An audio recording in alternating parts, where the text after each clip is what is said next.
3 मान लो।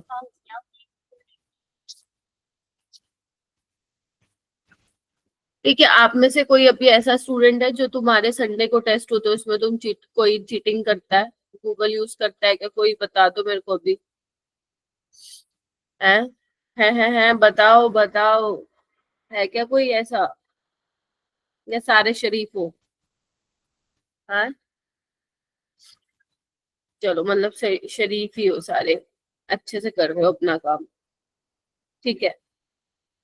ठीक है बच्चों, शाम को तो देखो जो क्लास लगेगी अपनी लगेगी काइनेटिक्स पे। एंड अभी हम इसको आगे बढ़ाते हैं, स्ट्रक्चर ऑफ एटम वाले टॉपिक को। मैंने ऑलरेडी आपको बोहर मॉडल वाला टॉपिक करा दिया है, उसका डीपीपी भी मैंने शेयर कर दिया है। मैं फिर बोल रही हूँ क्योंकि बेटा ग्रुप में बहुत सारे मैसेजेस हो जाते हैं आप लोगों के, है ना, रिमाइंडर्स आते हैं क्लास अलर्ट को लेके, टीचर्स डीपीपी क्लास नोट्स भेज रहे होते हैं, तो हो सकता है कई बार आपके जो मैसेजेस हैं वो ऊपर चले जाए। समझ रहे हो? कोई डीपीपी आपको ना दिखे, कोई क्लास नोट्स ना दिखे, तो ऐसे केस में आपको स्ट्रगल नहीं करना है स्क्रॉल अप करके, ऐसे ऐसे देख रहे हो कहाँ गया कहाँ गया। आपको सीधा रिसोर्स शीट पे जाना है, वहां पे देखो तुम्हें अपडेट हुई मिलेगी। मतलब मैं लाइक अगर मेरी रात की क्लास है तो मैं सुबह तक कर देती हूँ 10 बजे तक, और अगर मान लो अब मेरी सुबह चल रही है तो मैं 11 बजे तक अपलोड कर देती हूँ डीपीपी और क्लास नोट्स। ठीक है, बाकी सब्जेक्ट्स के लिए भी तुम ये कर सकते हो। समझ रहे हो? वो तुम ग्रुप में ढूंढने नहीं बैठोगे, है ना? तो कई बार क्या होता है ना, हमें आदत होती है कि चलो ग्रुप में आ तो रहा है क्यों जाए रिसोर्स शीट पे, वो ठीक है। कई बार नेटवर्क नहीं होता है, कई बार जो भी होता है वो नहीं ओपन होती है रिसोर्स शीट, बट फिर भी एक आदत बना लो, दिन में 2 बार जाके तुम एक बार देख लोगे अगर तुम्हें कुछ नहीं मिल रहा। ठीक है, तो स्टार्ट करते हैं बेटा फिर अपने नेक्स्ट लेक्चर, यानी कि लेक्चर नंबर 3।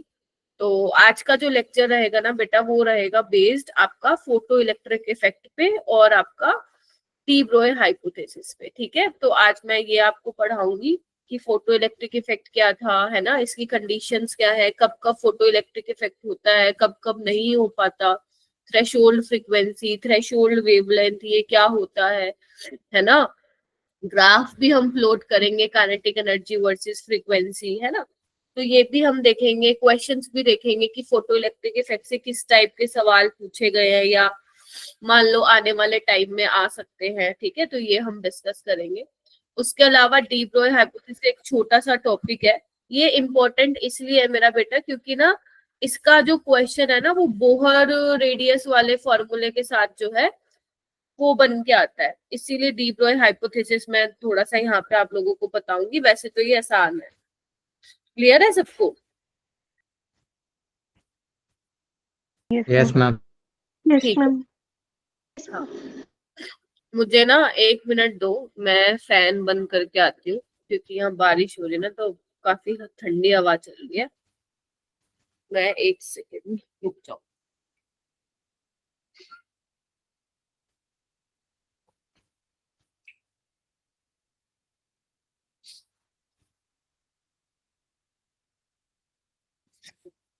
हाँ,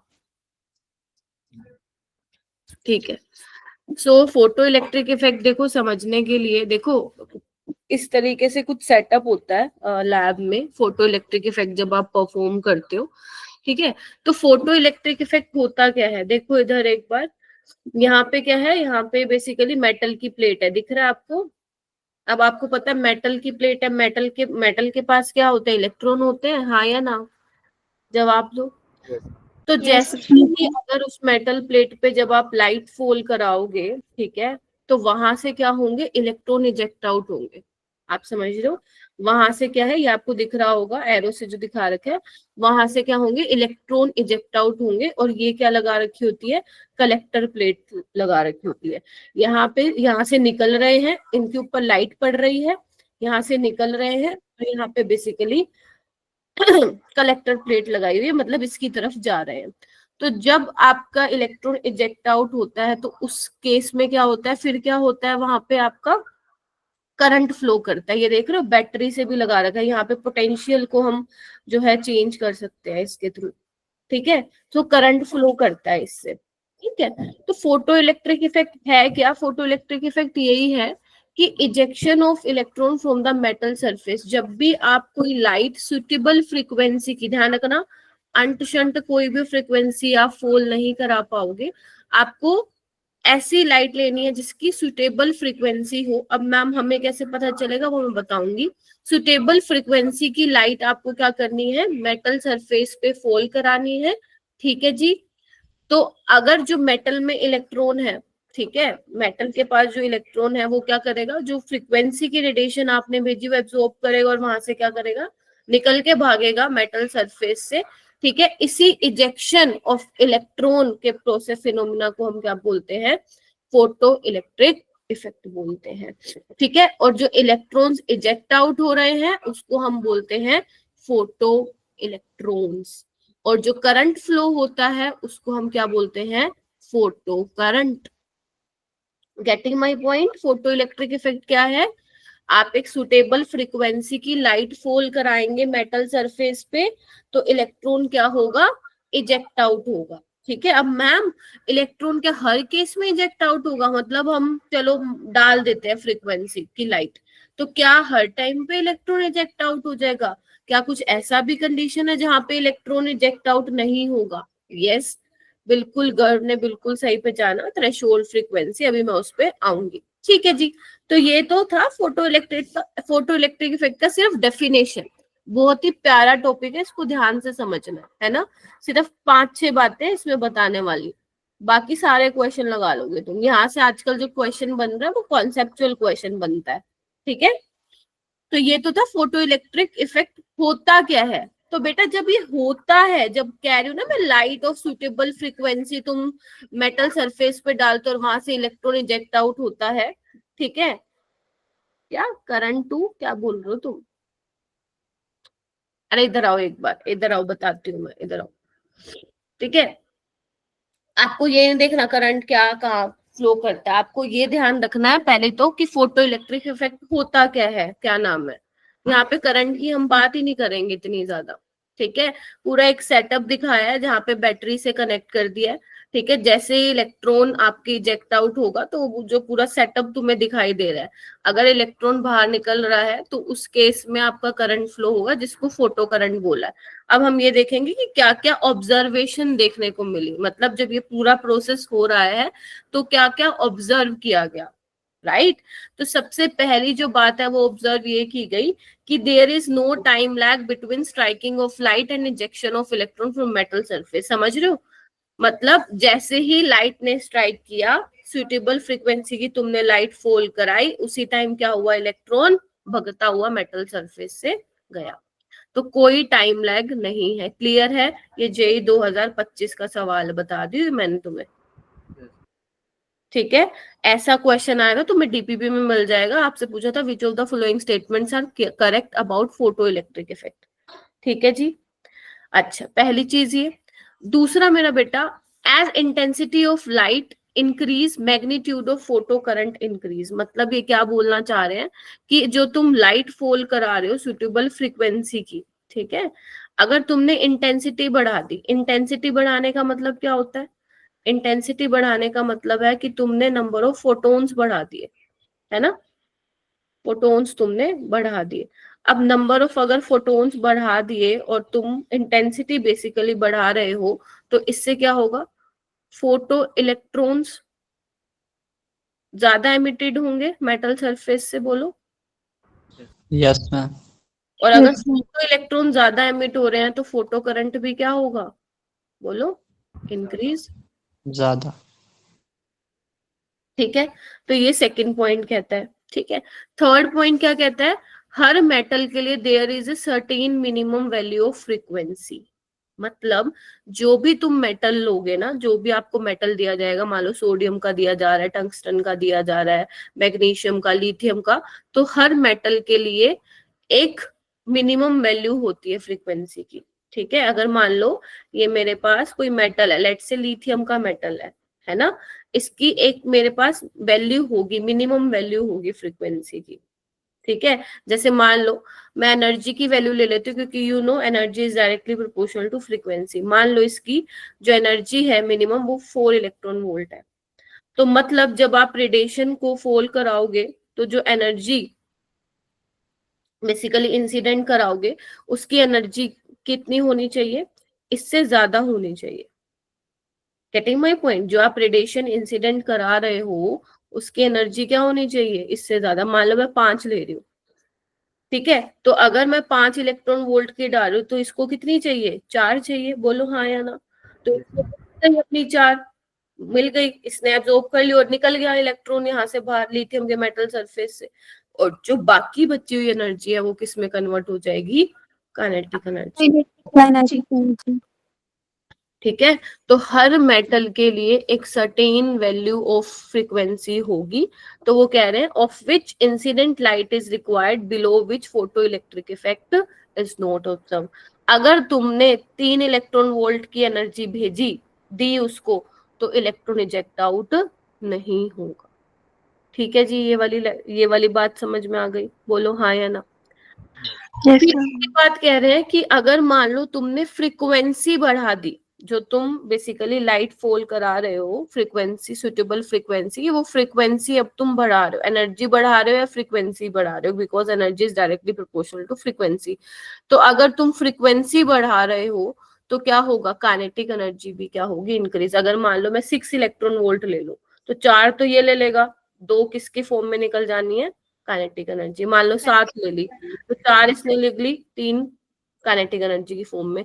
यानी कि जब तुम फ्रीक्वेंसी बढ़ाते जाओगे, एनर्जी बढ़ाते जाओगे, तो काइनेटिक एनर्जी क्या होगी, इंक्रीज होगी। क्या ये चारों पॉइंट्स क्लियर हो गए? पहला कि फोटो इलेक्ट्रिक इफेक्ट होता क्या है। फोटो इलेक्ट्रिक इफेक्ट क्या होता है, अगर मेटेलिक सरफेस पे आप सुटेबल फ्रीक्वेंसी की लाइट फॉल करा रहे हैं, वहां पे मेटल सरफेस से इलेक्ट्रॉन का इजेक्शन होता है।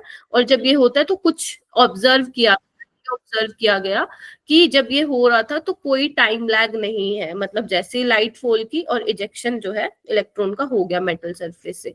दूसरा कि हर मेटल के लिए एक सर्टेन फ्रीक्वेंसी की वैल्यू होती है, और जो आप लाइट इंसिडेंट करा रहे हो उसकी फ्रीक्वेंसी जो होनी चाहिए वो ज्यादा होनी चाहिए आपकी, जो वो मिनिमम वैल्यू। और इसी मिनिमम वैल्यू को ही हम क्या नाम देते हैं बेटा, थ्रेशोल्ड फ्रीक्वेंसी का नाम देते हैं। किसका देते हैं, थ्रेशोल्ड फ्रीक्वेंसी का। ठीक है, तो हर मेटल के लिए थ्रेशोल्ड फ्रीक्वेंसी की वैल्यू फिक्स होती है। ठीक है जी। और थ्रेशोल्ड फ्रीक्वेंसी फिर बोल रही हूँ होती क्या है, मिनिमम फ्रीक्वेंसी होती है। और अगर मैं थ्रेशोल्ड एनर्जी बोलूं तो मिनिमम एनर्जी बेसिकली जो चाहिए इलेक्ट्रॉन को बाहर निकालने के लिए मेटल सरफेस से। तो जो आप लाइट भेज रहे हो, जिस एनर्जी की, जिस फ्रीक्वेंसी की लाइट भेज रहे हो, वो इस फ्रीक्वेंसी और इस एनर्जी से क्या होनी चाहिए, ज्यादा होनी चाहिए। ठीक है, और अगर तुम फ्रीक्वेंसी बढ़ा रहे हो तो काइनेटिक एनर्जी बढ़ेगी। ठीक है, ध्यान रखना, फोटो इलेक्ट्रॉन की काइनेटिक एनर्जी बढ़ेगी, मैंने ये नहीं कहा कि फोटो इलेक्ट्रॉन्स बढ़ेंगे। Are you getting my point? क्या बोल रही हूँ मैं? अभी मैं धीरे धीरे इन चीजों से पर्दा खोलूंगी। फिर एक लास्ट चीज रह गई कि अगर आप इंटेंसिटी बढ़ा रहे हो, देखो इंटेंसिटी बढ़ाने का मतलब है आप नंबर ऑफ फोटोन्स बढ़ा रहे हो, तो इस केस में फोटो इलेक्ट्रॉन्स ज्यादा एमिट होंगे, इजेक्ट आउट होंगे, और फोटो करंट क्या होगा, इंक्रीज होगा। तो क्या ये 4 ऑब्जर्वेशन समझ में आ गई है? ठीक है, अब तो इलेक्ट्रिक इफेक्ट दिया था वो आपका, जो दिया था हर्ट्ज ने दिया था, लेकिन उसको एक्सप्लेन किसने किया था, आइंस्टीन ने किया था। अभी आपको लिखने की कुछ भी जरूरत नहीं है, क्योंकि ऐसे थ्योरी आपको बहुत बड़ी बड़ी लिख रही होगी, आप अपने लैंग्वेज में भी लिख सकते हो मोटी मोटी बातें। ठीक है, तो बेसिकली वो क्या कह रहे हैं, आइंस्टीन ने एक्सप्लेन किया था इस फिनोमेना को यूजिंग प्लैंक्स क्वांटम थ्योरी। तो वो कह रहे हैं कि इलेक्ट्रॉन प्रेजेंट इन मेटल, मतलब जो ये भी मैंने बता दिया, जो मेटल प्रेजेंट है इलेक्ट्रॉन में, उनको एक certain minimum amount of energy की क्या होती है, जरूरत होती है, ताकि to get free from the electrostatic attraction of the nucleus. Clear है ये वाली बात? ठीक है, अब भाई न्यूक्लियस की पकड़ से अगर इलेक्ट्रॉन निकलेगा तभी तो बाहर निकलेगा ना वो। अगर न्यूक्लियस और इलेक्ट्रॉन के बीच में पकड़ बहुत ज्यादा स्ट्रॉन्ग है तो कैसे निकलेगा? तो अच्छी खासी भाई अब तुम्हें फ्रीक्वेंसी बढ़ानी पड़ेगी, है ना, देख रहे हो? तो इसीलिए certain minimum amount of energy जो होगी रिक्वायर्ड होगी। फिर वो क्या कह रहे हैं, द बीम ऑफ लाइट, जो बेसिकली लाइट तुम फॉल करा रहे हो, द बीम ऑफ लाइट को कंसिडर किया गया है as a stream of energy carrying massless particle जिसको क्या बोला गया, फोटोन्स, ये मैं बता चुकी हूँ। ठीक है, फिर वो कह रहे हैं कि फोटोन जो तुम बेसिकली फॉल करा रहे हो, ठीक है, रेडिएशन, जो ये फोटोन बेसिकली तुम भेज रहे हो मेटल सरफेस पे, उनके पास क्या होनी चाहिए, सफिशिएंट अमाउंट ऑफ एनर्जी होनी चाहिए, ठीक है, having sufficient amount of energy, जब वो स्ट्राइक करेंगे with an electron in the metal. तो अगर मान लो जो मेटल की थ्रेशोल्ड एनर्जी होगा, फिक्स होगा कुछ, और जो तुम बेसिकली लाइट फॉल करा रहे हो उसकी जो एनर्जी होगी, अगर भाई साहब इतनी उसको मिल जाती है जितनी चाहिए होगी, तो क्या होगा, it transfer its energy instantaneously to the electron and the electron is ejected out from the metal surface simultaneously. ये वही वाली बात होगी, there is no time lag वाली, ठीक है, there is no time lag वाली बात होगी। क्लियर हुआ ये वाली बात? Yes, ma'am. ठीक है। और फिर कह रहे हैं कि इजेक्शन ऑफ वन इलेक्ट्रॉन, अगर मान लो एक इलेक्ट्रॉन इजेक्ट आउट हो रहा है मेटल सरफेस से, तो एक ही फोटोन क्या करोगे, यूज करोगे, यानी कि एक फोटोन क्या कर रहा है, एक इलेक्ट्रॉन को निकालने में यूज हो रहा है। ठीक है जी, हो जाएगा, इतना क्लियर है? मतलब मैम जितने फोटोन होंगे उतने ही इलेक्ट्रॉन इजेक्ट होंगे। यस, अगर एक फोटोन एक इलेक्ट्रॉन को इजेक्ट आउट करने में हेल्प कर रहा है, तो अगर आप नंबर ऑफ फोटोन्स बढ़ा दोगे, यानी कि आप इंटेंसिटी बढ़ा दोगे, तो फोटो इलेक्ट्रॉन इमिशन भी क्या हो जाएगा, ज्यादा हो जाएगा। ठीक है, लेकिन ऐसे नहीं कि तुम इंटेंसिटी तो बढ़ा रहे हो लेकिन वो सुटेबल फ्रीक्वेंसी की लाइट नहीं है, तो नहीं होगा। क्या बोल दिया मैंने, एक बहुत इंपॉर्टेंट चीज बोल दी कि तुम इंटेंसिटी तो बढ़ाए जा रहे हो, लेकिन तुमने जो लाइट फॉल करवाई है वो सुटेबल फ्रीक्वेंसी की ही नहीं है ना, फिर बढ़ाते जो इंटेंसिटी, इलेक्ट्रॉन ही निकलेगा मेटल सरफेस से। ठीक है, तो ये पॉइंट्स आप लोगों को रटने नहीं है, देखो रटोगे तो फिर तो कोई फायदा ही नहीं है, आपको समझना है। ठीक है, हो गया ये। चलिए, उसके बाद बात आती है, ये वैसे मैंने ऑलरेडी इसको एक्सप्लेन कर दिया, अब इसको थोड़ा सा एक्सप्रेशन में देख लेते हैं। तो अभी मैंने बताया ना आप लोगों को कि आप जो है इंसिडेंट लाइट फॉल करा रहे हो, है ना, फोटोन, उसकी कुछ एनर्जी होगी। ठीक है, तो मैं ये बोल रही हूँ इंसिडेंट एनर्जी। ठीक है जी, बोलो। ऑल राइट, ठीक है। अब जो आप फॉल करा रहे हो, ठीक है, जैसे मान लो आप 5 इलेक्ट्रॉन वोल्ट की करा रहे हो, लेकिन जो मेटल की मिनिमम एनर्जी है वो है मान लो 3 इलेक्ट्रॉन वोल्ट, तो इलेक्ट्रॉन तो बाहर निकल जाएगा। ठीक है, और जो बाकी बचेगा वो किसकी फॉर्म में होगा, फिर वो काइनेटिक एनर्जी होगी। ठीक है, तो क्या मैं लिख सकती हूँ E माइनस थ्रेशोल्ड एनर्जी, और थ्रेशोल्ड एनर्जी को हम किससे दिखाते हैं मेरा बेटा, 5 से दिखाते हैं। तो जो बचगी वो किसके बराबर हो जाएगी, मैक्सिमम काइनेटिक एनर्जी के। देखो एक बार, सही है ना, 5 में से 3 गया 2। ठीक है जी, अब ये 5 क्या है, 5 क्या है मेरा बेटा, 5 तुम्हारा क्या है, Work function. Threshold energy. Threshold energy, जिसको क्या बोलते हैं, वर्क फंक्शन भी तुम इसको बोल सकते हो। बन गई बात इसमें? ठीक है, ठीक है। उसके बाद मेरा बेटा ये ना कुछ कंडीशंस दे रखी हैं, ये वैसे मैंने ऑलरेडी बता दी है। ये क्या है, फोटोन की एनर्जी, जो फोटोन बेसिकली फॉल हो रहे हैं मेटेलिक सरफेस पे। अगर जो तुम एनर्जी भेज रहे हो, एनर्जी ऑफ फोटोन अगर लेस देन है वर्क फंक्शन के, तो इलेक्ट्रॉन इजेक्ट आउट नहीं होंगे। क्लियर है? अगर जितनी तुम एनर्जी भेज रहे हो वो वर्क फंक्शन के साथ मैच हो जा रही है, तो इलेक्ट्रॉन तो इजेक्ट आउट हो जाएगा, लेकिन काइनेटिक एनर्जी क्या होगी, 0 होगी। और अगर तुम फोटोन वाली एनर्जी वर्क फंक्शन से ज्यादा है, तो इजेक्शन भी होगा और काइनेटिक एनर्जी भी 0 के बराबर नहीं होगी। क्या कहते हो? बढ़िया, ठीक है। तो अगर मेरी थ्रेशोल्ड फ्रीक्वेंसी, देखना इधर, थ्रेशोल्ड एनर्जी मेरी क्या है, 5 है, और आपको पता है E क्या होता है, एच न्यू होता है। Getting my point? तो 5 को मैं क्या लिखूंगी यहाँ पे, 5 जो थ्रेशोल्ड एनर्जी है उसको मैं लिखूंगी एच न्यू, और एच न्यू नोट क्या है, थ्रेशोल्ड फ्रीक्वेंसी, और ये क्या है, न्यू, जो कि एनर्जी थी फोटोन की is equal to H nu, तो ये क्या है, फ्रीक्वेंसी ऑफ इंसिडेंट फोटोन, वो क्या होनी चाहिए, ग्रेटर देन और इक्वल टू होनी चाहिए न्यू नोट से, अगर आप चाहते हो कि आपका फोटो इलेक्ट्रिक इफेक्ट हो जाए। ठीक है जी, देखो इसको, ठीक है। चलिए, तो मैंने क्या बताया आप लोगों को, मैंने ये बताया कि इंसिडेंट एनर्जी, ठीक है, -5 is equal to kinetic energy, ठीक है। 5 पता है ना क्या है, आपका वर्क फंक्शन है, थ्रेशोल्ड एनर्जी तुम बोल सकते हो। अब E क्या होता है, एच न्यू होता है प्लैंक्स क्वांटम थ्योरी के अकॉर्डिंग, तो ये भी तो एनर्जी है, तो इसको मैं क्या लिखूंगी, एच न्यू नोट लिखूंगी, बोलो क्या कहते हो। ठीक है, यहां से H कॉमन ले लीजिए, तो एक तो ये फॉर्मूला आ गया, ठीक है। और न्यू को क्या लिख सकती हूँ, C बाय लैम्डा लिख दूं,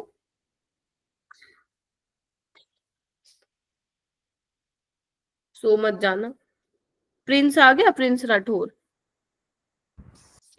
अच्छा ठीक है, ठीक है। तो अब क्या करो, सी को कॉमन ले लो, 1 by lambda minus 1 by lambda nought is equal to maximum kinetic energy, ठीक है जी। तो एक ये आ गया हमारे पास, ठीक है। तो ये आप यूज करते हो फॉर्मूलेज में, कोई भी यूज कर सकते हो, बस आपको ये पता होना चाहिए ऊपर वाला, जो जैसे फिर क्वेश्चन में पूछ रखा होगा वैसे फिर आप क्या करके आओगे, आंसर दे के आओगे, ठीक है। बोलो यस मैम। कंडीशन, कंडीशन क्या है, mu is greater than equal to mu naught और lambda is less than equal to lambda naught. अब लैम्डा नोट क्या है, थ्रेशोल्ड वेवलेंथ,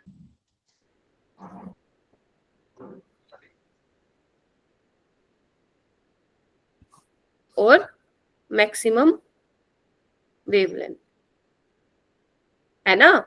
अगर आपका थ्रेशोल्ड फ्रीक्वेंसी मिनिमम फ्रीक्वेंसी थी, तो थ्रेशोल्ड वेवलेंथ क्या हो जाएगा, मैक्सिमम नहीं हो जाएगा, बोलो क्यों, क्योंकि mu is equal to C by lambda.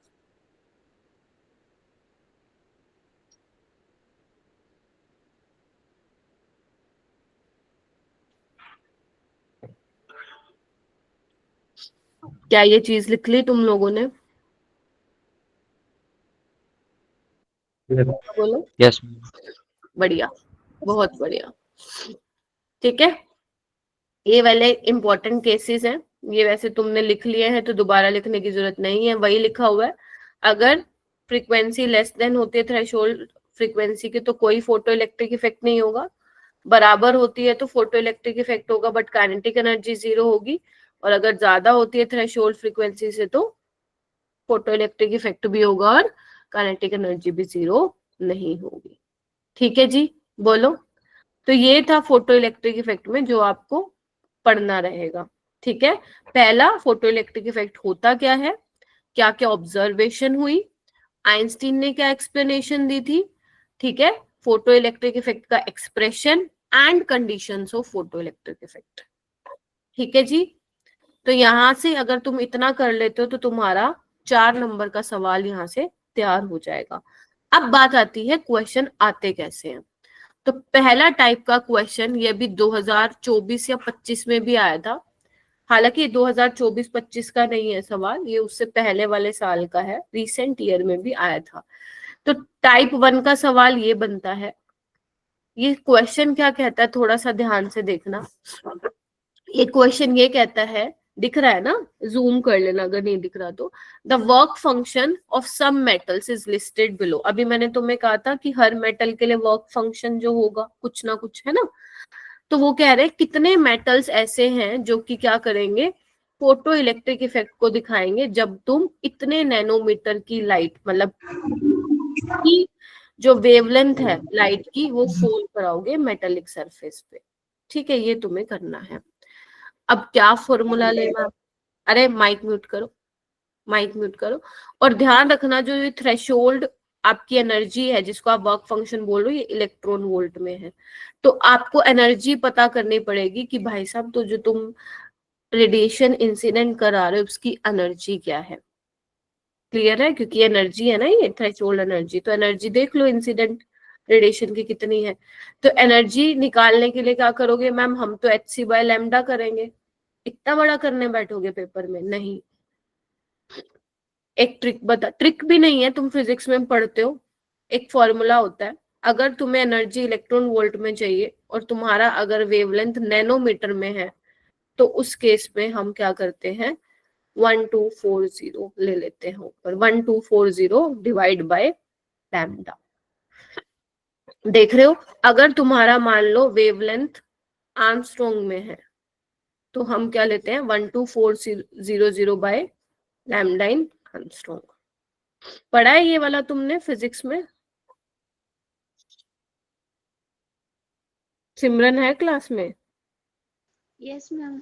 अच्छा, क्यों नहीं पढ़ा? पढ़ना चाहिए था भाई। चलो नहीं पढ़ा तो पढ़ लेना, अगर पता नहीं पढ़ा है कि नहीं, मेरे ख्याल से तो पढ़ लेना चाहिए, क्योंकि मुझे याद है जब मैं फोटो इलेक्ट्रिक इफेक्ट पढ़ाती हूँ 11th में, तो बच्चों को ये ऑलरेडी रिजल्ट मालूम होता है। अब तुमने नहीं पढ़ा तो देख लो क्या पढ़ा है फिर। ठीक है, आ जाओ। तो अब हम क्या कर लेते हैं, एनर्जी निकाल लेते हैं। तो 1240 बाय लैम्डा कितना है, इतना। तो ये कितना आ गया मेरा बेटा, बताओ,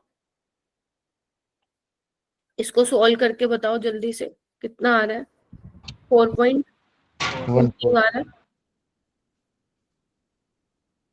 4.13 आ रहा है इलेक्ट्रॉन वोल्ट। ठीक है, यानी जो तुम फॉल करा रहे हो रेडिएशन फोटोन, उसकी जो एनर्जी है, उसकी कितनी एनर्जी है मेरा बेटा, 4.13। तो अब हम मेटल बाय मेटल चले, तो सबसे पहले हम बात करेंगे जिंक की।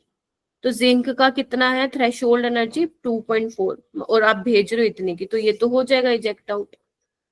सोडियम, सोडियम में से निकलेगा इलेक्ट्रॉन, हाँ मैम 2.3 क्या है, निकल जाएगा। पोटेशियम में भी निकल जाएगा, मैग्नीशियम में भी निकल जाएगा, लेकिन कॉपर का 4.8 है, तुम इतनी भेज रहे हो, खर्चा कम कर रहे हो। सिल्वर की में 4.3 है, आयरन में 4.7 है, प्लेटिनम में 6.3 है, टंगस्टन में 4.75 है। यानी कि इन पांचों में फोटो इलेक्ट्रिक इफेक्ट नहीं होगा।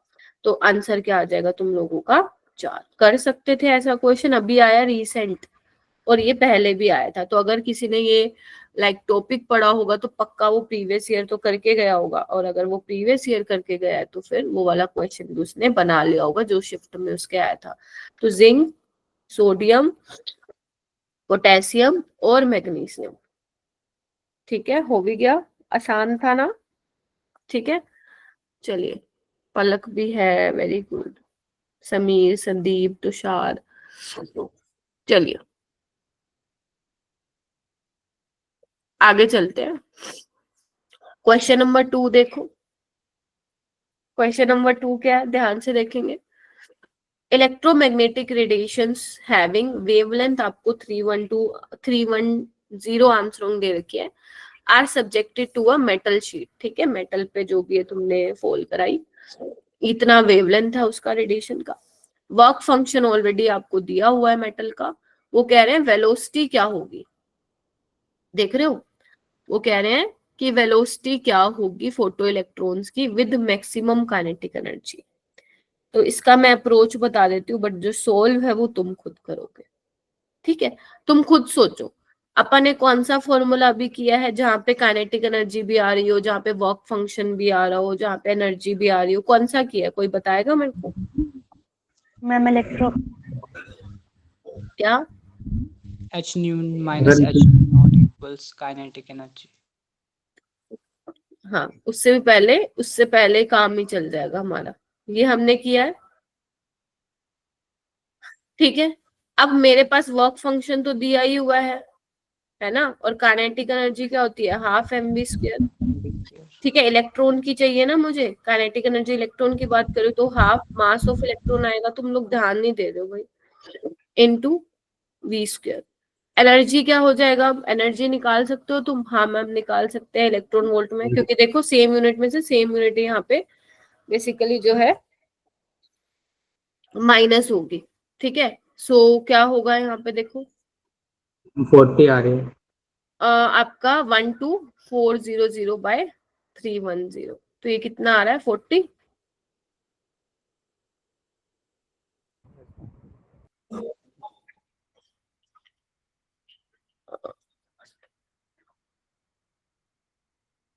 40 इलेक्ट्रॉन वोल्ट आ गया।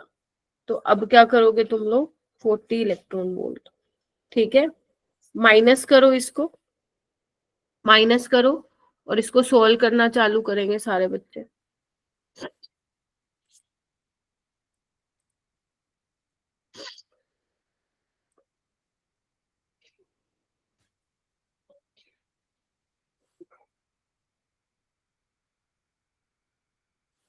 कर रहे हो,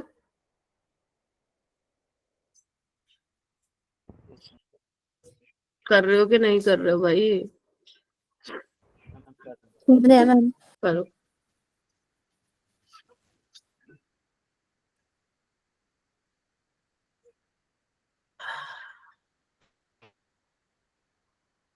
वेलोसिटी मीटर पर सेकंड में आएंगे तुम लोगों के, ठीक है।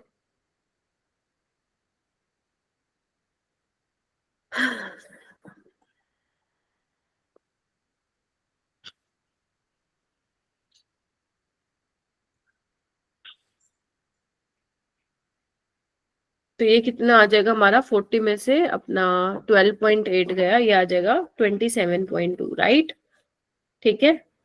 Half of 9.1 into 10⁻⁻31 kg into V square. तो वी स्क्वेयर क्या आ जाएगा, 2 इंटू 27.2 इलेक्ट्रॉन वोल्ट बाय है ना, 9.1 इंटू 10⁻⁻31 kg। बोलो हाँ या ना। अब यहाँ पे दिक्कत ये है मेरा बेटा, जो केजी होता है, ये भी यूनिट तुम फिजिक्स में पढ़ते हो, जो केजी होता है वो क्या होता है, जूल मीटर स्क्वायर पर सेकंड स्क्वायर होता है। पता है ये वाली चीज तुम लोगों को? अरे भाई पता क्यों नहीं करते हो तुम लोग, पहले तो ये बताओ मेरे को आज, है ना, राइट, बोलो। लेकिन तुम्हारा ये क्या एनर्जी, इलेक्ट्रॉन वोल्ट में, तो इसको जूल में करना पड़ेगा कि नहीं करना पड़ेगा, हमें करना पड़ेगा कन्वर्ट। तो यानी कि इंटू 1.6 इंटू 10⁻⁻19 जूल। अब देखो जूल से जूल कैंसिल हो जाएगा, और जब तुम इसका अंडर रूट निकालोगे तो तुम्हारी यूनिट किस में निकल के आएगी, मीटर पर सेकेंड में। बोलो क्या कहते हो?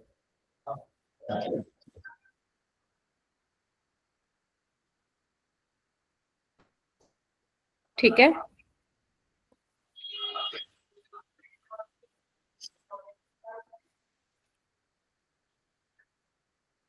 हो जाएगा, देखो।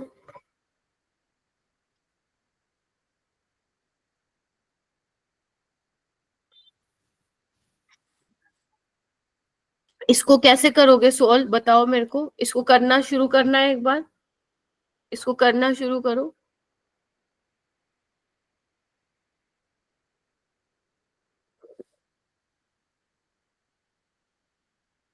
सी क्या आ रहा है, सोल्व किया है क्या, इतनी जल्दी कैसे कर लिया आदम?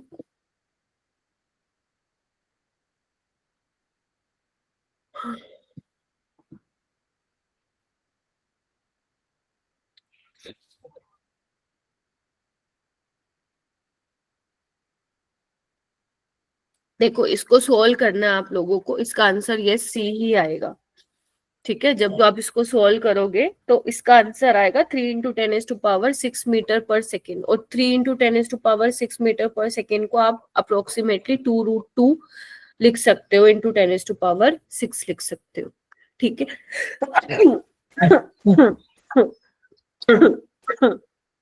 कर लोगे सोल्व? बोलो, ठीक है, चले आगे। हाँ इसको प्लीज सोल्व कर लेना। बेसिकली क्या किया मैंने, आपको वेवलेंथ दे रखी थी, आपको वर्क फंक्शन दिया हुआ था, तो मैंने यहाँ से एनर्जी निकाली जो तुमने सोल्व कराई, ठीक है। तो हमारी इतनी आ गई। हमें ये फॉर्मूला ऑलरेडी पता था, E-5 is equal to maximum kinetic energy.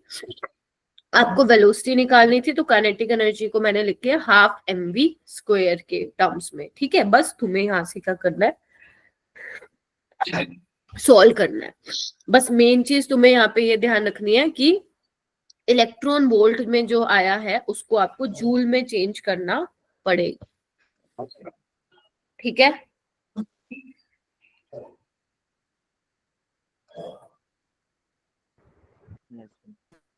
ठीक है, ऑल राइट।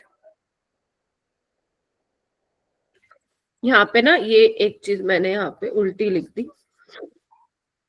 एक्चुअल में क्या होता है,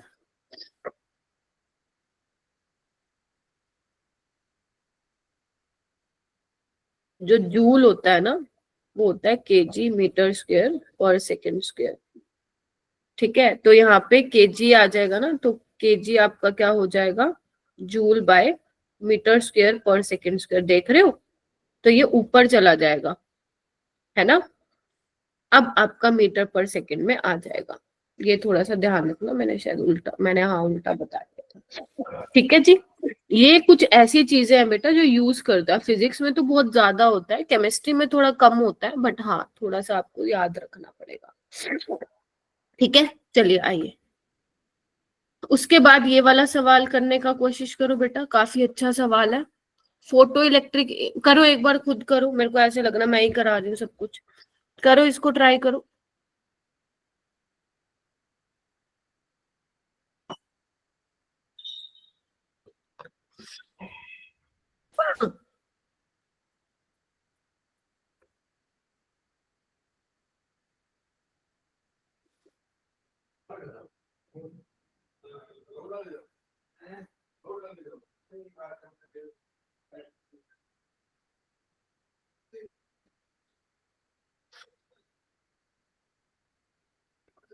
आज तो बिल्कुल ऐसा तुम लग रहे हो, बिल्कुल लाइट से, बिल्कुल ऐसा लग रहा है तुम्हारा मन नहीं है पढ़ाई करने का, साफ लग रहा है। एक बच्चा भी एक्टिव नहीं है आज क्लास में, एक बच्चा भी।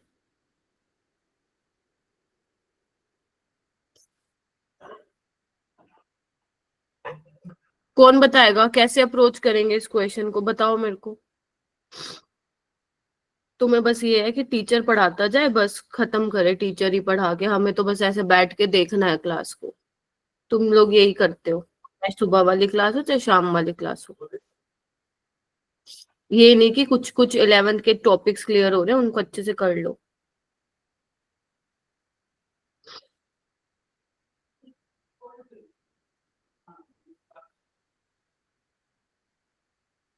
कोई भी बच्चा आंसर नहीं बताएगा मेरे को।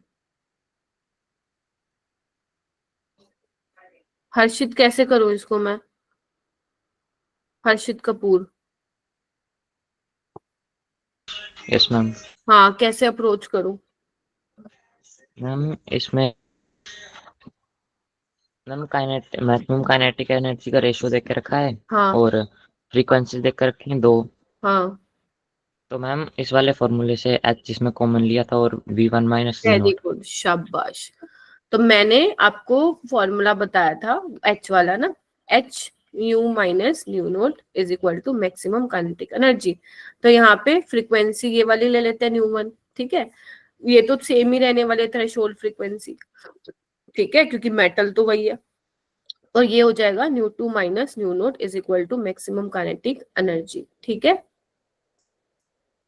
रेशियो दिया हुआ है इनका 2:1, एच से एच कैंसिल आउट हो जाएगा, तो आपका ये बन जाएगा। बस इसको थोड़ा सा अब सोल्व करना है तुम लोगों को। इसको क्या लिख सकती हूँ, 2 μ2 माइनस 2 μ0। ठीक है, तो ये कितना बन जाएगा अपना, μ1 माइनस 2 μ0, और ये आ जाएगा माइनस μ0। और क्या लिख सकती हूँ इसको, और लिख सकती हूँ इसको, अगर मैं माइनस साइन कॉमन ले लूँ तो μ0 आ जाएगा 2 μ2 माइनस μ1, ये आ जाएगा। ठीक है, अब देखो कौन सा ऑप्शन है, हटाओ इसको, हटाओ, हटाओ। 2 माइनस सी। 1 नहीं होता है, वो तो पता नहीं इसलिए यस कंफ्यूज। मैम। ठीक है, तो ये आपका सी क्या हो जाएगा, आंसर हो जाएगा। कर लोगे इसको। ठीक है, चलो ये वाला करो क्वेश्चन, शाबाश। जेई 2022 का क्वेश्चन करो मेरा बेटा। ऑब्टेन द मैक्सिमम वेवलेंथ, यानी कि आपको क्या निकाले है, मैक्सिमम वेवलेंथ आपको यहाँ पे चाहिए होगी। मैक्सिमम वेवलेंथ मतलब लैम्डा नोट, थ्रेशोल्ड वेवलेंथ निकालनी है यहाँ पे आपको। करो भाई।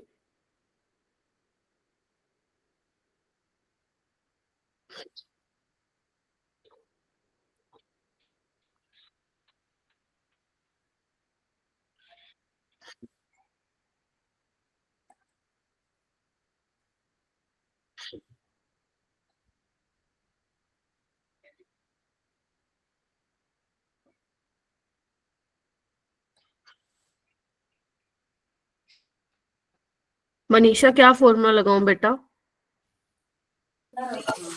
T upon 1 upon lambda minus 1 upon lambda naught is equal to KE maximum. But आपको तो वो चाहिए, सिर्फ मैक्सिमम वेवलेंथ चाहिए। चलो मैं लगा देती हूँ तुम्हारे कहने पे, ये बोला ना तुमने।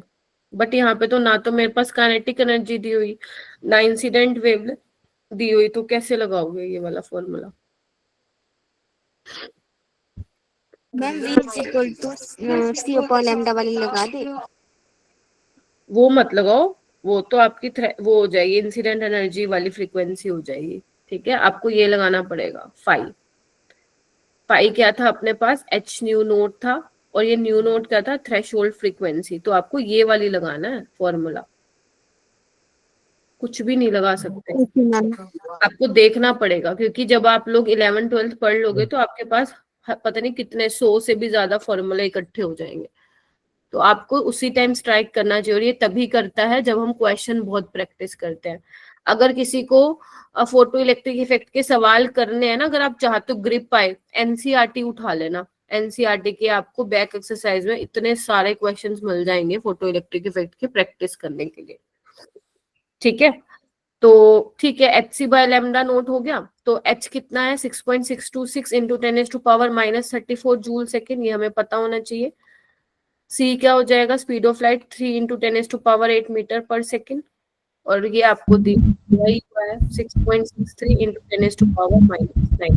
ये अप्रोक्सीमेट हटा दो, इसको सॉल्व कर लोगे इसको, यस कितना आ जाएगा? 3 इंटू 10⁻7 आ रहा है क्या? Yes, ma'am. ठीक है, तो इसको क्या कर लोगे? सोल्व कर लोगे, आसान था। चलिए,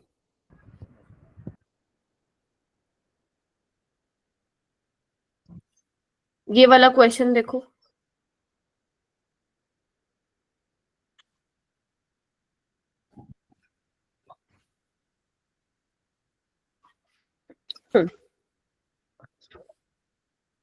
अच्छा सवाल है, देखो एक बार।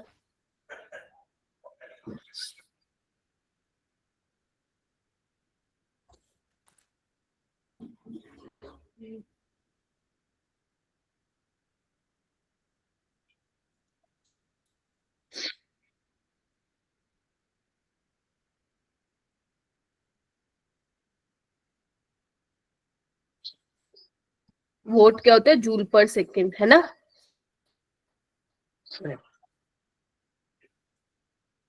यस यस यस यस ऋषि, यस। एक 64 वोट का बल्ब है जो कि एमिट कर रहा है मोनोक्रोमेटिक रेडिएशन, जिसकी वेवलेंथ आपको 310 नैनोमीटर दे रखा है। ठीक है, और जो फोटॉन्स एमिट हो रहे हैं from bulb strike on a metal surface, जिसका वर्क फंक्शन आपको ऑलरेडी गिवन है। आपको बताना है number of photo electrons emitted पर सेकेंड।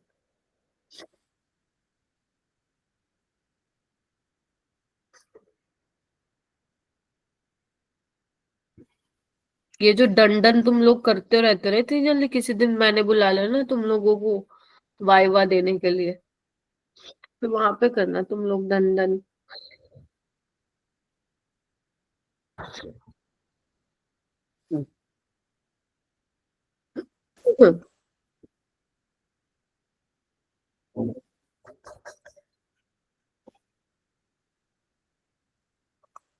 क्या करोगे सबसे पहले? बोलो। पहले तो चेक करो फोटो इलेक्ट्रॉन्स निकल भी रहे हैं या नहीं करें निकल रहे। तुम्हारा पहला काम ही क्या होना चाहिए? यही निकालना है एनर्जी। 1240 बाय 310, कितना आ रहा है ये? मैम 4। Oh, और ये कितना दिया हुआ है? 4.7। इजेक्शन होगा? No ma'am. नहीं होगा, आंसर इज 0। काहे के निकलेंगे फोटो इलेक्ट्रॉन्स, जबकि वो ही नहीं हो, सुटेबल एनर्जी की लाइटें नहीं बेच रहे तुम लोग। ठीक है, सो ए आंसर इज करेक्ट। ठीक है, ये तुम होमवर्क में ले लेना, एनसीईआरटी का ही क्वेश्चन है ये, प्रैक्टिस हो जाएगी तुम्हारी। ठीक है, कर लोगे ना, देख लेना, हो जाएगा। वेवलेंथ दे रखी है वर्क फंक्शन दे रखा है, तुम एनर्जी निकालनी है, एनर्जी तुम बखूबी निकालना जानते हो, E minus five is equal to maximum kinetic energy. ठीक है, एनर्जी कैसे निकालोगे? एनर्जी तो सिंपल ही निकल जाएगी 12400 बाय 3000 करके, काइनेटिक एनर्जी निकल जाएगी क्योंकि एनर्जी है, वर्क फंक्शन है, माइनस कर दो, काइनेटिक एनर्जी आ गई तो you can easily find out the velocity of electron, half mv square. ठीक है मैम। ठीक है, ये वाला सवाल भी तुम करोगे, 2019 में आया था। इसमें आपको वर्क फंक्शन बताना है। देखो अब तुम्हें वेलोसिटी दे रखी है और वेवलेंथ। वेवलेंथ दे रखे, तो वेवलेंथ से एनर्जी निकालोगे, वेलोसिटी से काइनेटिक एनर्जी निकालोगे, तो E minus five is equal to kinetic energy करके फाइव निकाल लोगे। ठीक है जी, ऑल राइट। चलिए अब हम आते हैं कुछ इंपॉर्टेंट पॉइंट्स। ठीक है, ये कुछ ऐसे पॉइंट्स हैं जो मैंने ऑलरेडी एक्सप्लेन कर चुकी हूँ, बस थोड़ी कुछ चीजें इसमें देखने को मिलेंगी। तो वो कह रहे हैं कि कुछ इंपॉर्टेंट ऑब्जर्वेशन थी, ये तो मैंने आपको बता दिया। पर्टिकुलर मेटल के लिए एक थ्रेशोल्ड फ्रीक्वेंसी एग्जिस्ट करती है। ठीक है, एट दैट, फिर क्या बोले, such that at frequency below the threshold, अगर उसकी फ्रीक्वेंसी थ्रेशोल्ड फ्रीक्वेंसी से कम होगी तो कोई इलेक्ट्रॉन एमिट नहीं होगा। No matter, doesn't matter how large the intensity is और how long the irradiation occur. मतलब समझ रहे हो, अगर वो थ्रेशोल्ड फ्रीक्वेंसी से ही कम की फ्रीक्वेंसी है तो फोटो इलेक्ट्रिक इफेक्ट नहीं होगा। डजंट मैटर कि तुम कितने नंबर, कितने हजार लाखों फोटोन्स फेंक रहे हो, गेटिंग माई पॉइंट, और कितने लंबे टाइम तक तुम कर रहे हो इंसिडेंट। ठीक है, जब तक आपकी मिनिमम जो कंडीशन है वो फुलफिल नहीं होगी, there is no photoelectric effect. ठीक है, सेकंड वो कह रहे हैं कि मैक्सिमम काइनेटिक एनर्जी, ये मैंने अभी बता दिया कि जैसे जैसे तुम फ्रीक्वेंसी को बढ़ाओगे इंसिडेंट रेडिएशन को, आपकी काइनेटिक एनर्जी भी क्या होगी, फोटो इलेक्ट्रॉन्स की बढ़ेगी। But it is independent of its intensity, यानी कि जो काइनेटिक एनर्जी है वो इंटेंसिटी पे डिपेंड नहीं करती है। क्या कहते हो?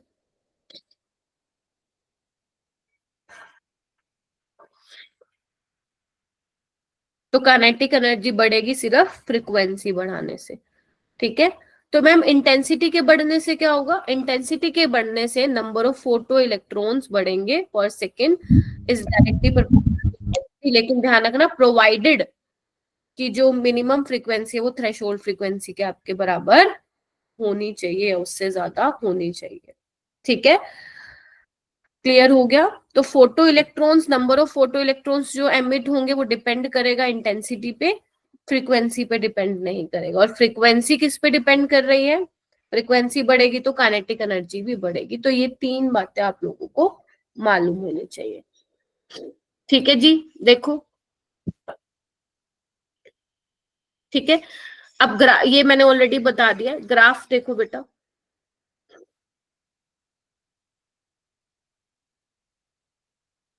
क्या बताया था मैंने आप लोगों को?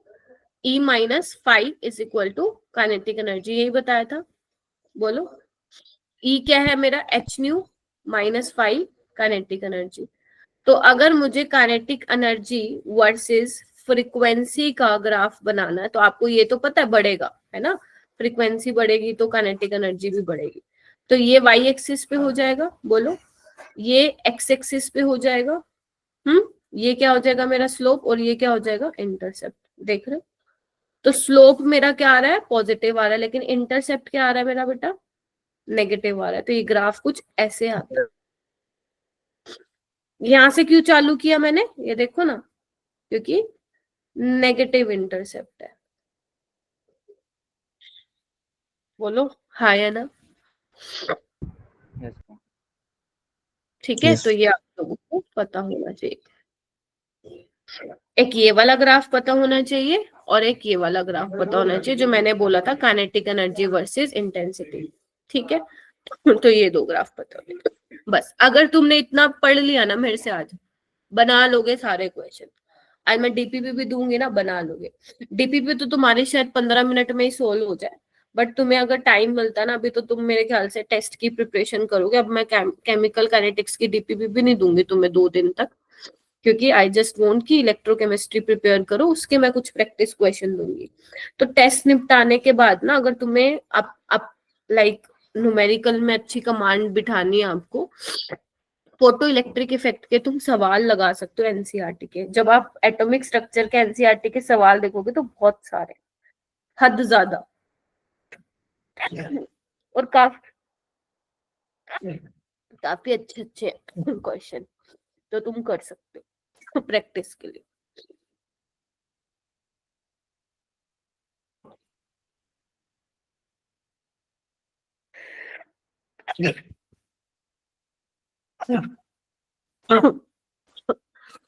अगर रात वाली क्लास के बाद पूछ लेना, या तो पर्सनल ग्रुप में पूछ देना, क्योंकि ना इस क्लास के बाद मेरी क्लास होती है बेटा।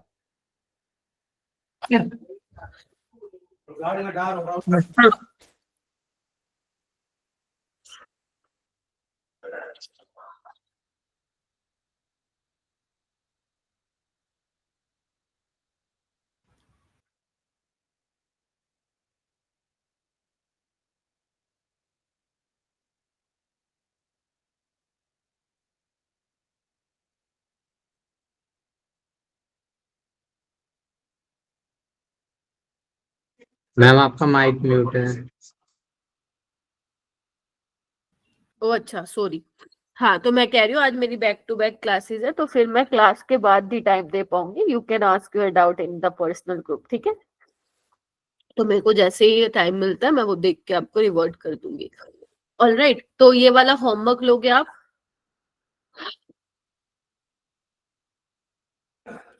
ये भी होमवर्क है। कितने दे दिए होमवर्क 4 मैंने?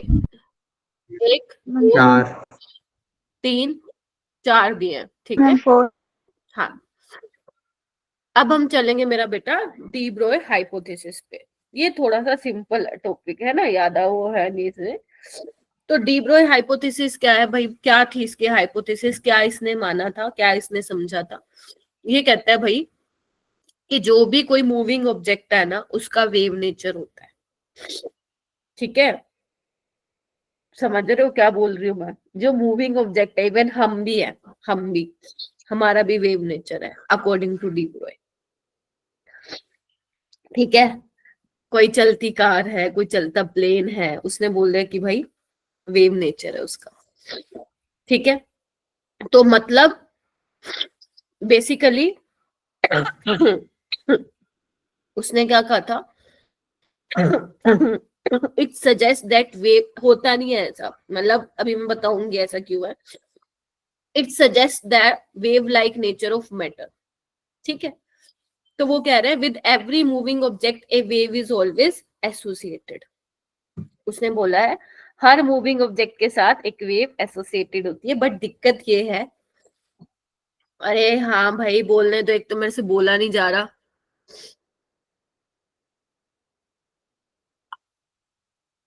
हाँ, वो कह रहे हैं but a moving microscopic particle possess significant wave nature. मतलब जो डी ब्रोई की ये जो बात बोली थी ना, उसमें जो उसकी हाइपोथेसिस थी, वो ज्यादा सिग्निफिकेंट है माइक्रोस्कोपिक पार्टिकल, जैसे इलेक्ट्रॉन हो गए, ठीक है? छोटे छोटे आपके जो माइक्रोस्कोपिक पार्टिकल है, उनके लिए ज्यादा सिग्निफिकेंट थी वो बात। और ये ऑब्जर्व भी किया गया एक्सपेरिमेंटली, ठीक है? हमारे लोग, अब हम थोड़ी ना वेव के जैसे चल रहे हैं भाई, है ना? बताओ, चल रहे हैं क्या? नहीं, ठीक है?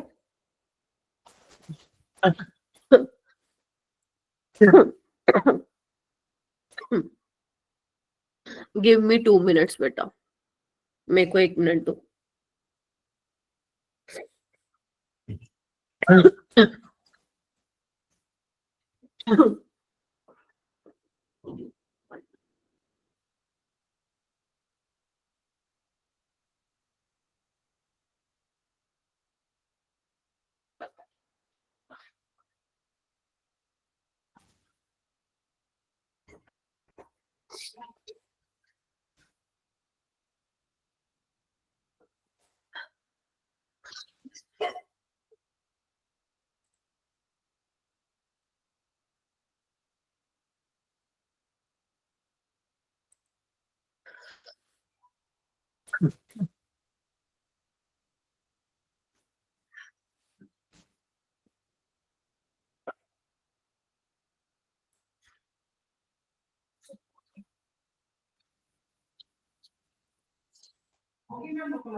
मम्मी धीरे बोलो यार,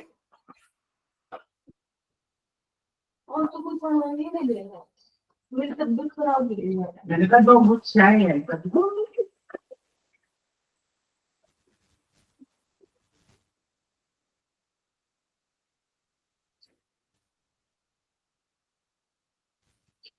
हाँ ठीक है। तो बेसिकली जो ये बात थी ना, माइक्रोस्कोपिक पार्टिकल के लिए ज्यादा सिग्निफिकेंट है वेव नेचर, मैक्रोस्कोपिक के लिए नहीं है, और ये ऑब्जर्व भी किया गया एक्सपेरिमेंटली।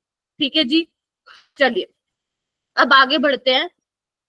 सिग्निफिकेंट नेचर का मतलब क्या है कि जो वेवलेंथ है इसके बीच में होनी चाहिए 10⁻⁻11 मीटर और 10⁻⁻6 मीटर के बीच में। ठीक है जी, ठीक है, ऑल राइट। तो बेसिकली जो वेवलेंथ है, माइक म्यूट कीजिए ऋषि,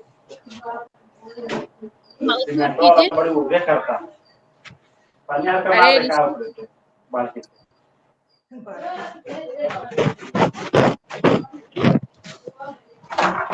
मैम आप म्यूट कर दो। म्यूट मैं रिमूव कर देती हूँ सीधा। ठीक है, तो बेसिकली जो ये वेवलेंथ है वो कैसे निकाली जाती है बेटा, इस फॉर्मूले से निकाली जाती है। ये आई कहाँ से, आप लोगों ने आइंस्टीन इक्वेशन पढ़ी होगी, E = mc²।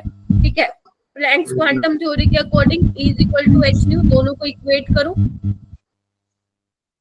ठीक है, mc², न्यू क्या होता है, c/λ। Yes, ma'am.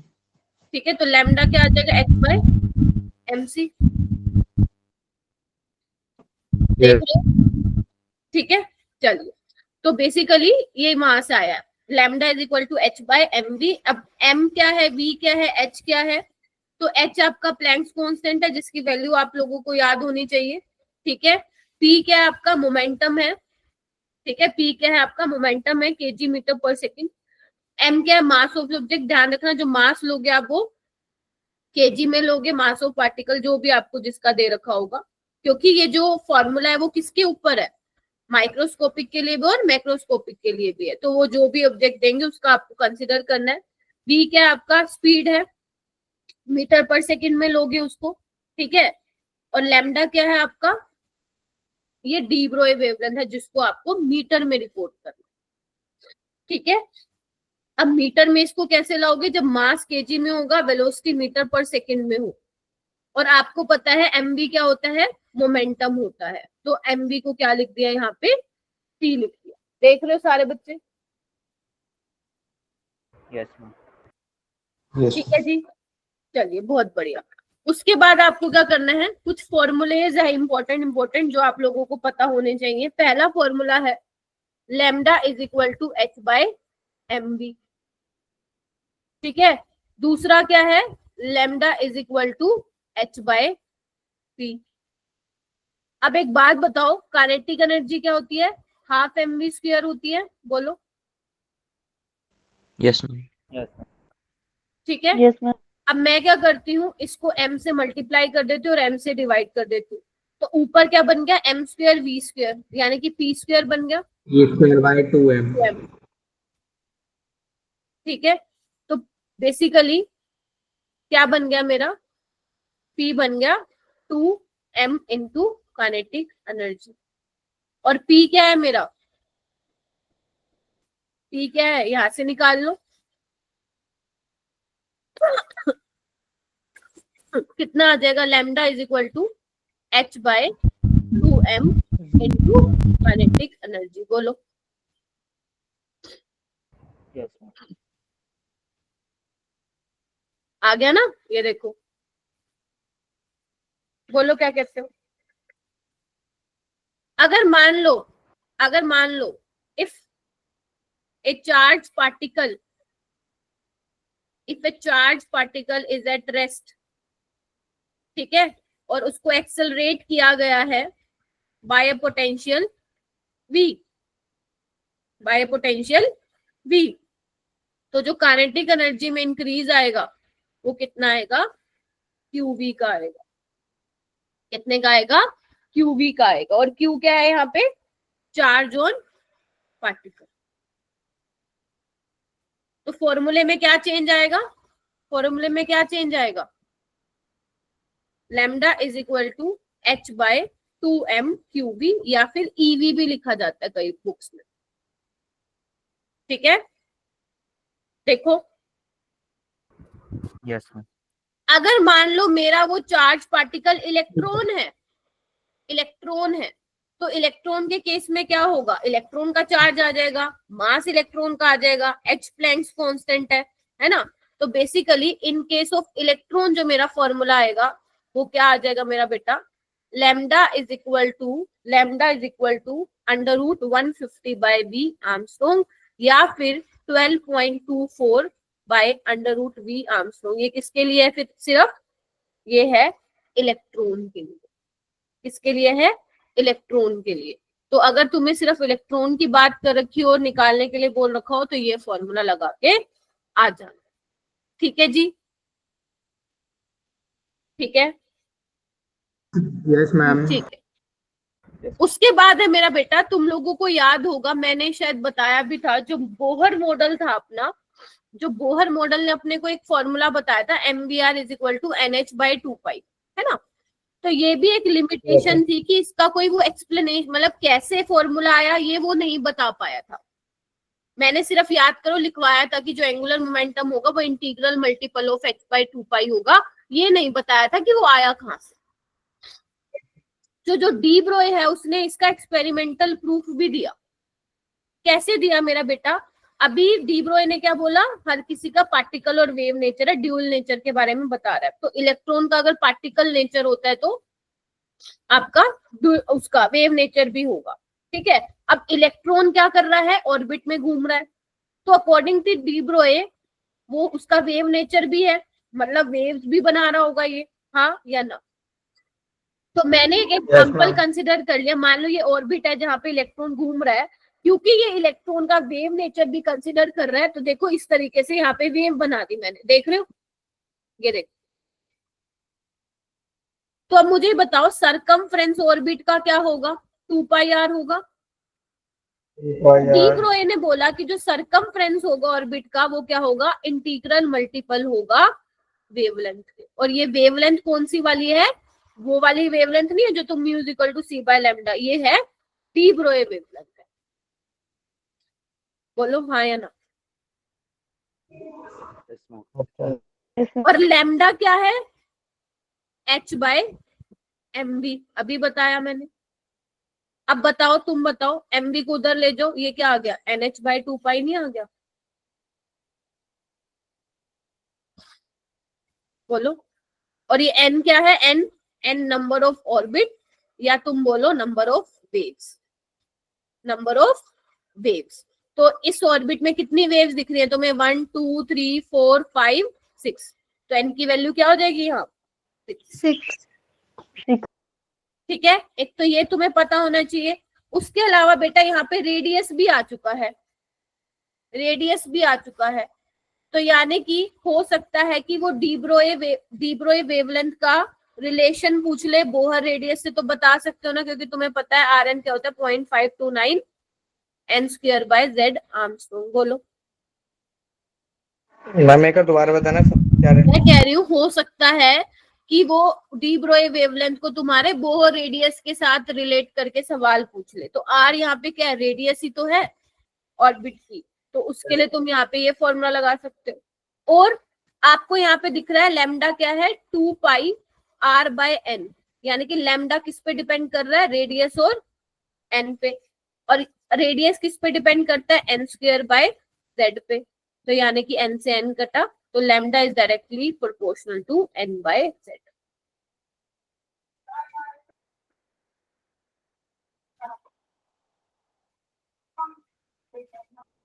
ठीक है, चलिए ये वाला क्वेश्चन कीजिए मेरा बेटा। सबसे पहले ये वाला कीजिए, 2025 का है ये, 25 का 24 का। ठीक है, देखो यहाँ पे क्या पूछा गया हमसे, if A0 is denoted as the Bohr radius of hydrogen atom. ठीक है, हाइड्रोजन एटम के केस में यही होता है रेडियस, बिकॉज n और z तो दोनों ही क्या होते हैं 1, तो यही क्या बोला हुआ है इसने, A0।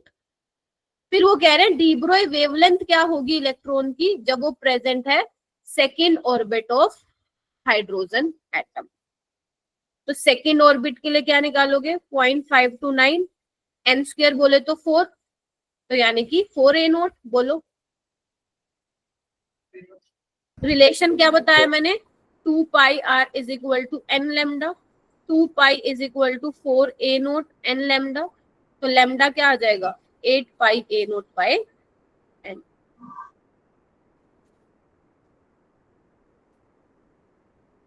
ऐसे तुम्हें सोचना है।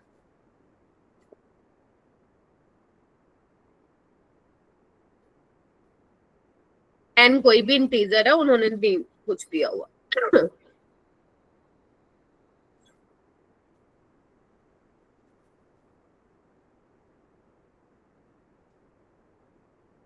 ठीक है,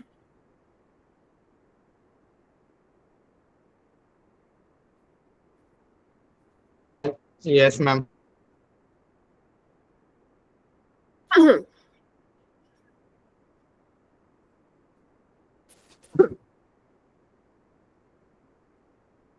चलिए उसके बाद चलते हैं हम आगे। ये क्वेश्चन करना,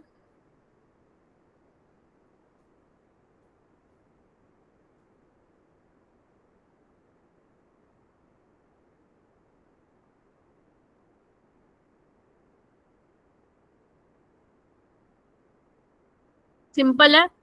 आपको बोला काइनेटिक एनर्जी 4 गुना बढ़ गई है, तो वेवलेंथ क्या होगा डी ब्रोई वेवलेंथ, तो आपको पता ही है ये रिलेशन होता है। तो अगर ये 4 टाइम्स इंक्रीज हो रही है यानी कि क्या हो जाएगा √4 में 2, तो ये क्या करेगा मैम हाफ। हाफ से रिड्यूस हो जाएगा। ये भी कर सकते हो।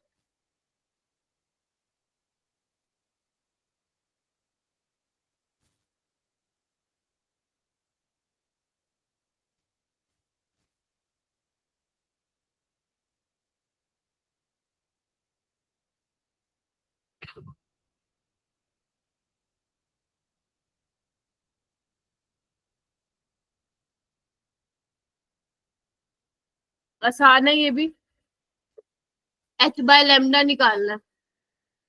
मैंने रिलेशन बताया होगा अभी आप लोगों को, कौन सा रिलेशन था, ये था। आपको क्वेश्चन के अकॉर्डिंग डिस्कस देखना है कि क्या फॉर्मूला लगेगा। ऐसा ऐसे तो बेटा बहुत फॉर्मूले लिखवा दूंगी। तो h बाय लैम्डा क्या हो जाएगा,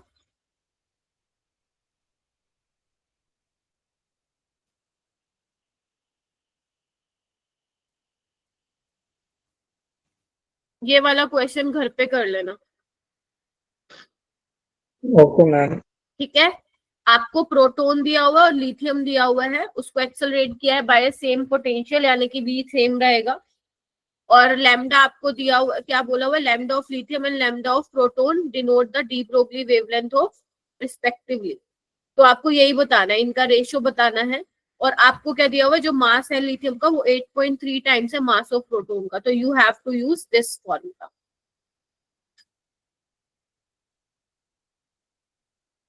ठीक है, पोटेंशियल सेम है, मास पे और चार्ज पे डिपेंड करेगा। चार्ज प्रोटॉन पे कितना है 1, लिथियम पे 3 का। मास और लिथियम और प्रोटॉन का कितना है दिया ही हुआ है कि mass of lithium is 8.3 times of mass of proton. तो वो करके आपको क्या करना है, यहाँ से रेशियो निकाल के एक्स की वैल्यू निकाल। ठीक है, इसको आप कर लेना। और नेक्स्ट क्लास में सैटरडे को मैं क्या करवाऊंगी आप लोगों को, वो क्या नाम है उसका, क्वांटम नंबर कराऊं। ठीक है जी।